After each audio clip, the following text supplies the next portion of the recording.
But talking about the knee actually allows me to talk a little bit about joints in general. And having this model here actually helps illustrate this point. Okay? It's very tempting to look at a joint as if it's a thing. Because look, here's a thing. I'm holding it in my hand. And its name is knee joint. This is a knee joint. Well, it is, but what it is really, it's a model of a part of, some parts of a human body. We've made a cut at the femur, we made cuts at the tibia and fibula, and we've stuck it on a base and we say, there's a joint, as if it was a noun. Okay?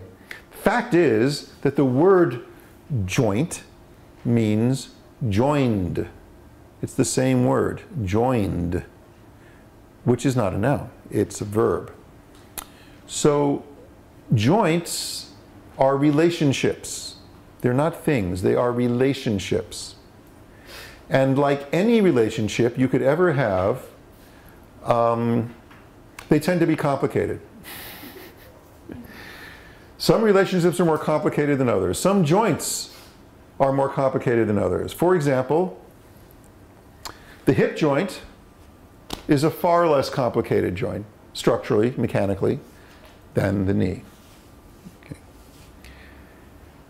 But in both cases, it's a relationship between two or more elements that come together, and the shape of the elements that come together and the way that they are joined has to do with the kind of relationship they can have.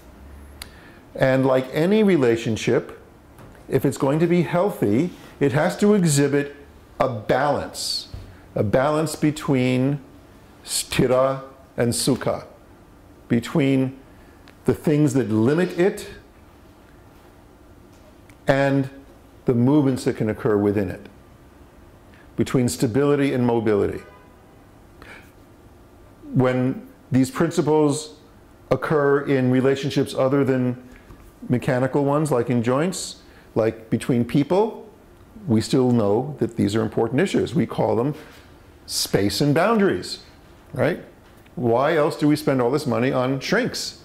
Unless it's to help us figure out how to get our boundaries right so we can have the spaces that we need, all right?